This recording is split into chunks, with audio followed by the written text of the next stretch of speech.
at this scrambled Rubik's Cube. Maybe you have one that looks just like it on your shelf or somewhere abandoned in your room. Now imagine the satisfaction of solving this with just a few simple steps. Many people imagine that to be impossible. I first learned how to solve it when I was 11 by another 11-year-old who could solve it in 10 seconds.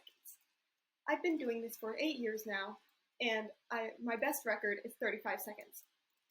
Solving a Rubik's Cube isn't about intelligence.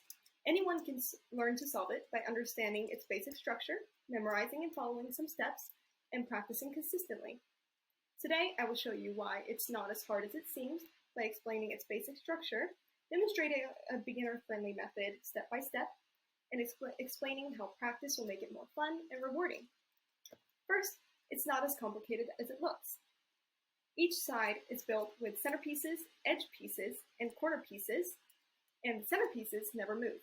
They serve as a stable guide for which side is which color, since they never move.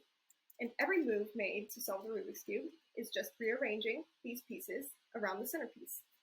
Knowing this basic structure will make steps to solving it more understandable and easier to memorize. Solving the Rubik's Cube is just following a certain set of steps. The most common method for beginners is the layer-by-layer method. Mathematician David Joyner describes this in his books, Adventures in Group Theory, explaining how solving a Rubik's Cube is basically following algorithmic steps in a specific order. The layer-by-layer method is as follows. I will demonstrate as I explain. First, you'll choose a side, typically the white because it's easier to identify, and you will make a cross by rearranging the edge pieces around its centerpiece. That will be your cross right there, and then you'll rearrange the corner pieces to match the center piece of your choice.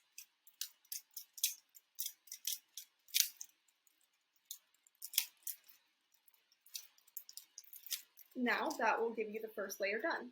Now you'll move on to your second layer. You can look up these steps that I'm using, the moves that I memorized, by looking up a chart and memorizing the steps to know how to move certain pieces in certain directions.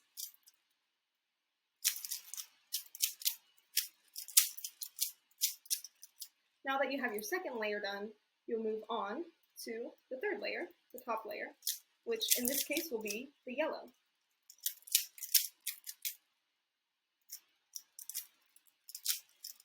Once you have that layer done, you will be completely finished with the cube.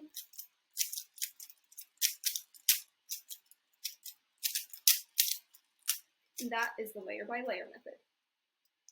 Once you memorize these steps and moves, the key to success isn't memorizing an overwhelming amount of formulas, it'll be practice. Practicing solving the Rubik's Cube will make it more fun and rewarding.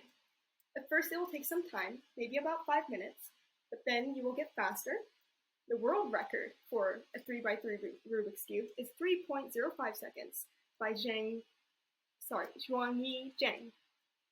Over time, solving the Rubik's Cube will become second nature to you.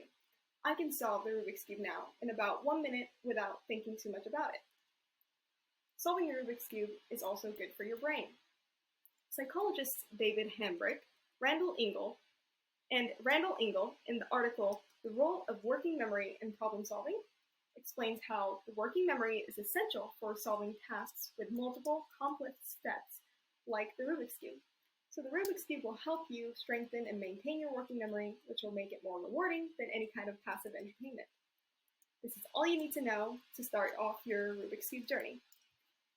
Today, we learned about the basic structure of the Rubik's Cube, walked through some steps to solve it, and learned how practicing makes it easier and rewarding. Even though solving the Rubik's Cube can seem difficult and impressive, anyone can learn to solve it by just understanding how it works, following and memorizing some simple steps, and practicing. So the next time you see a scrambled and abandoned Rubik's Cube, don't think of it as an impossible task and a mystery, just a fun and rewarding puzzle waiting for you to solve it. With a little practice, you can easily beat my record of 35 seconds. I hope this changed how you view Rubik's Cubes. Thank you for your time.